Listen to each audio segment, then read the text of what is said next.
भारत की भाषा विद संदीप भटनागर में बहुत बहुत स्वागत है आपका दोस्तों। आज हम बात करेंगे पिछले कुछ दिनों से। आप ये देखिए मोदी जी के साथ ऐसा लग रहा है कि कुछ लोग दोस्त उनकी जान बचाने में लगे हैं, कुछ दुश्मन उनको बर्बाद करने के लिए लगे हुए हैं। कोई उनके साथ बिजनेस राइवली निभा रहा है और कोई लोग तो उनके साथ पॉलिटिकल राइवली ये निभा रहे हैं। ऐसा मैं क्यों कह रहा हूं? देखिए दोस्तों, हाल ही के दिनों में 3 ऐसे इंसिडेंट हुए हैं। जैसे सबसे पहले यूएनजीए का सेशन, जिसमें थी कि मोदी जी को जाना था लेक्चर देने के लिए, लेकिन वो नहीं गए और अपनी जगह डॉक्टर जयशंकर को भेज दिया। चलिए, फाइन। सेकंड, ये जो गाजा में पीस समिट थी, उसको शर्म ए शेख समिट भी बोला जाता है। उसमें भी इनवाइटेड थे प्राइम मिनिस्टर मोदी, लेकिन वो नहीं गए और उन्होंने एमईए के अपने एक जूनियर मिनिस्टर को वहां पे भेजा, मेन मिनिस्टर को भी नहीं भेजा। और तीसरा, अब जो एशियान समिट होने वाला है 3 दिन का, उसमें मोदी जी का प्रोग्राम पक्का था जाने का, लेकिन एन मौके में उन्होंने मलेशिया के प्रेसिडेंट से बात करके बोला कि मैं उसको वर्चुअल ज्वाइन करूंगा। अब देखिए, तीनों इंसिडेंट जो है उसका लिंक ये है कि प्रेसिडेंट ट्रंप भी तीनों ये जो सेशंस हैं उनमें अवेलेबल थे या होंगे। तो ये कयास लगा जा रहा था कि शायद मोदी जी टैरिफ के रीजन से या ऑपरेशन सिंदूर के रीजन से फेस नहीं करना चाह रहे हैं ट्रंप को। और ये मैं कहता हूं कि किसी हद तक ये बात ठीक भी हो सकती है कि वो फेस ना करना चाहें, क्योंकि अभी देखिए फाइनल स्टेजेस में चल रहा है टैरिफ का मामला, ट्रेड डील का मामला। तो ऐसे में कोई स्टेटमेंट गलत हो जाए हमारी तरफ से, क्योंकि वो तो बात पकड़ता है ट्रंप, ठीक है, और बात कुछ और होगी मीटिंग में, वो बाहर आके पब्लिक में बात कुछ और कर देगा। और उनके सामने, ट्रंप के सामने, देखिए मानो ना मानो, वो हेड ऑफ द वर्ल्ड तो है, उसके सामने उन्हीं की बात को उनके सामने डिनाई करना बहुत मुश्किल हो जाएगा। तो शायद इस चीज से भी मोदी जी बच रहे होंगे। लेकिन अब इस कहानी में कुछ अलग ट्विस्ट दिखाई दे रहा है, और वो आपको याद होगा। हम बात कर रहे हैं एससीओ समिट की, जहां चीन के शहर टियानजिन में प्रधानमंत्री मोदी, रूस के प्रेसिडेंट व्लादिमीर पुतिन और चीन के जी जिनपिंग एक साथ आपको नजर आए। लेकिन दोस्तों, इस मुलाकात के पीछे की जो कहानी है ना, वो किसी फिल्म से कम नहीं है। कुछ लोग कहते हैं कि पुतिन ने मोदी जी की जान बचाई, कुछ कहते हैं ये एक जियोपॉलिटिकल गेम था। चलिए, इस पूरी स्टोरी को हम अपने उससे लिंक करते हैं कि मोदी जी क्यों नहीं अटेंड किया उन्होंने 3 सेशंस जिसमें कि प्रेसिडेंट ट्रंप थे। और ये क्या एक जियोपॉलिटिकल गेम था? स्टेप बाय स्टेप इसको डिकोड करते हैं दोस्तों, तथ्यों के साथ। अच्छा, आगे बढ़ने से पहले मैं रिक्वेस्ट करता हूं कि जिसने मेरा चैनल सब्सक्राइब नहीं किया है वो प्लीज मेरे चैनल को लाइक कीजिएगा और सब्सक्राइब कीजिएगा। आपको पता होगा कि अगस्त एंड में प्राइम मिनिस्टर मोदी पहले जापान गए, फिर वहां से चीन पहुंचे, यानी कि शंघाई कोऑपरेशन ऑर्गेनाइजेशन की बैठक के लिए। बड़े बड़े नेता वहां पे शामिल थे, पुतिन थे, जीपिंग थे, शहबाज शरीफ थे और सेंट्रल एशिया के कई राष्ट्राध्यक्ष वहां पे थे। अच्छा, मंच पे मोदी और पुतिन की जो बॉडी लैंग्वेज थी, उसने सबका ध्यान अपनी तरफ आकर्षित कराया। दोनों लीडर्स एक दूसरे से इतने आराम और फ्रेंडली अंदाज में बात कर रहे थे कि दुनिया भर के कैमरे वहां पे टिक गए। और फिर जो हुआ वो वायरल मोमेंट था, जिसमें हेडलाइंस बना दी, जबकि पुतिन खुद मोदी जी को अपनी कार में लेकर निकले और लगभग 40 मिनट तक दोनों साथ रहे। और पुतिन ने 10 मिनट वेट किया प्राइम मिनिस्टर मोदी का, और उस वक्त कोई ट्रांसलेटर नहीं था और ना ही कोई प्रोटोकॉल था। इसके पहले जब जब मोदी जी और पुतिन साथ-साथ चल रहे थे समिट के अंदर, पीछे जो ट्रांसलेटर था वो पीछे-पीछे भाग रहा था और दोनों की बात सुन के जवाब दे रहा था। लेकिन 40 मिनट तक गाड़ी में कोई नहीं था। तो हमने कहा कि भाई ये तो बहुत दोस्ती है दोनों की, 2 दोस्त मिले हैं विदाउट विदाउट एनी प्रोटोकॉल और कई चीज़ ऐसी होंगी जो कि रशिया और यूक्रेन के युद्ध के मामले में या इंडिया के सपोर्ट के लिए कुछ बात करनी होगी, तो उन्होंने बात किया। ये भी बात सच हो सकती है। लेकिन इसके पीछे की जो एक और कहानी है, वो शुरू कब होती है? वो दोस्तों शुरू तब होती है जब कि ढाका के शहर में टेरेंस एरविल जैक्सन नाम के एक यूएस स्पेशल फोर्स का जो ऑफिसर है, उसकी रहस्यमय मौत हो जाती है। वो वेस्टिन होटल ढाका में 27 अगस्त को चेक इन करता है और 29 अगस्त को उसकी मौत हो जाती है, और वो भी किससे? पोलोनियम जहर से। अच्छा, यूएस एम्बेसी ने पूरे मामले को बिल्कुल शांत कर दिया, क्लासिफाई कर दिया। देखिए, बांग्लादेश में जो यूएस की एम्बेसी है, वो तो अमेरिका का पोर्शन है। वहां पे अमेरिका फौज जा सकती है, अमेरिका के लोग वहां पे इन्वॉल्व हो सकते हैं। लेकिन जो वेस्टर्न होटल है, वो तो बांग्लादेश की प्रॉपर्टी है, उसमें तो बांग्लादेश पुलिस इन्वॉल्व है, बांग्लादेश की आर्मी इन्वॉल्व है। लेकिन यूएस ने किसी को भी वहां पे कानो कान खबर नहीं होने दी, और वेस्टिन होटल के स्टाफ से कह दिया गया कि आप बिल्कुल चुप रहिए और ये बात बाहर नहीं जाना चाहिए। इवन बांग्लादेश की पुलिस को भी पता नहीं चलना चाहिए, मतलब बहुत ज्यादा ज्यादा ऑफिसर्स को ये बात पता नहीं चलना चाहिए। तो सबके कान खड़े हुए कि ऐसा हुआ क्या, ये बंदा था कौन?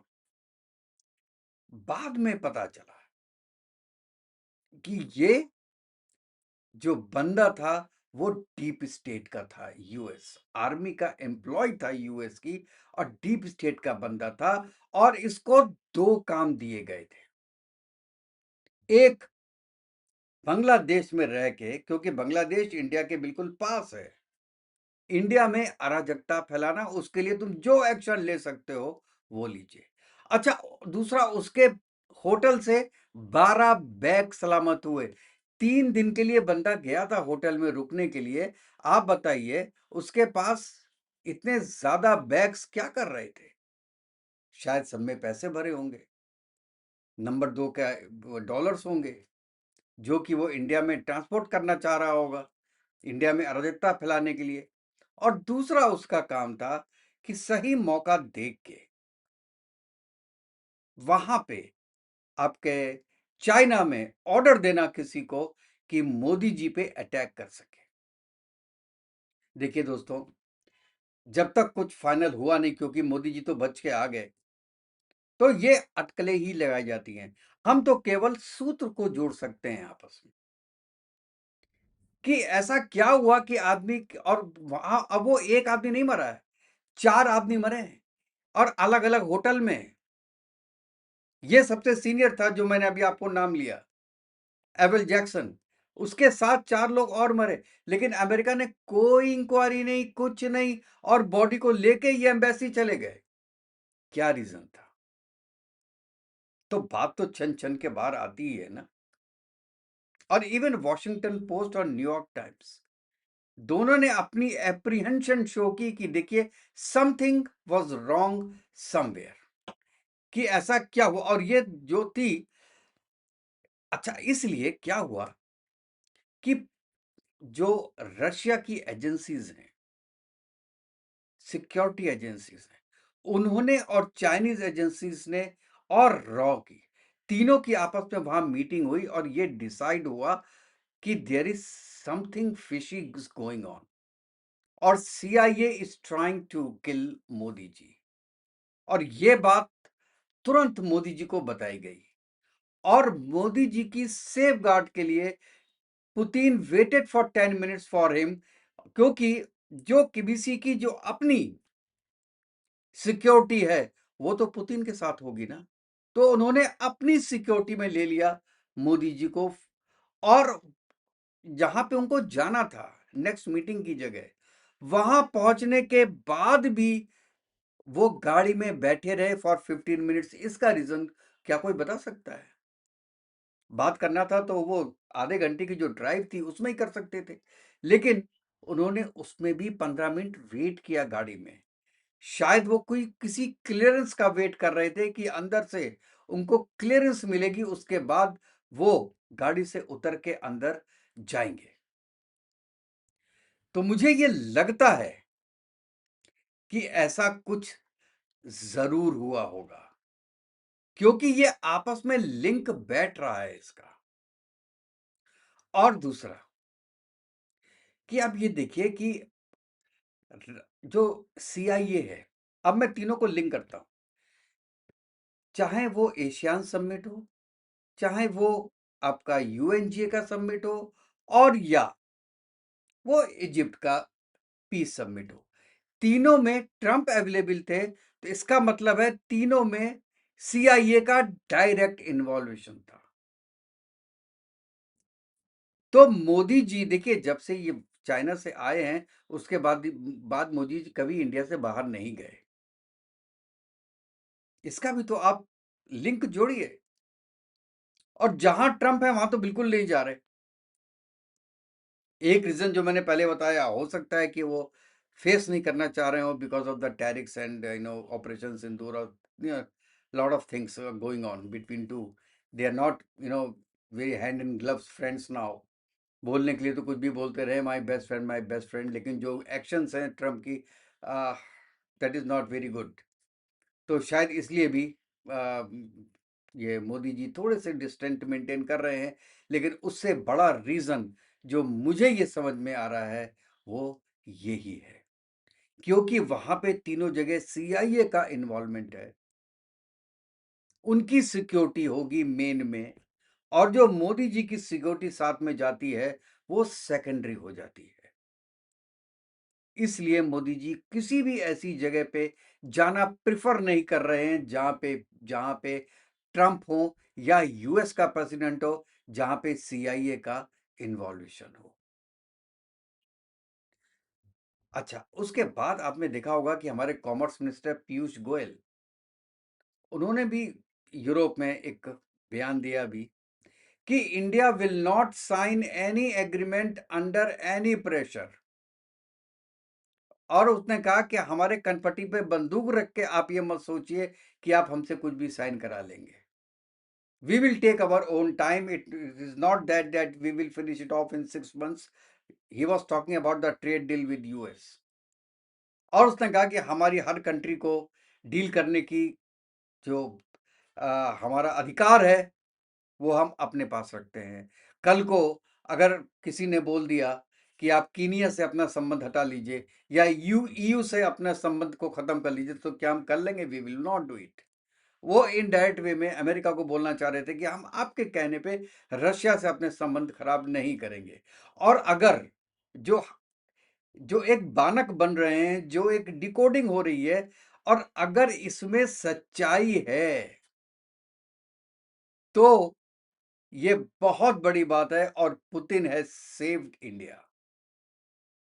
और ऐसे में हम पुतिन और रशिया का साथ ना देके यूएसए और ट्रंप का साथ दें, क्योंकि वो टैरिफ ना लगाए हम पे या हमको ऑयल सप्लाई करे, इसलिए अपनी बेनिफिट के लिए। ये धोखाधड़ी होगी, और इंडिया ने ना कभी ऐसे कभी किया है हजारों सालों से, और ना ही आगे करना चाहिए। हाँ, जो आज की डेट में हम सुन रहे हैं कि कुछ इश्यूज हैं आपका ऑयल लेने में, जो कि 2 कंपनीज को बैन किया है यूएसए ने। सो यहाँ पे I mean you have to act smartly. You have to talk to Russian government on that, with Putin on that, कि see, this is the situation.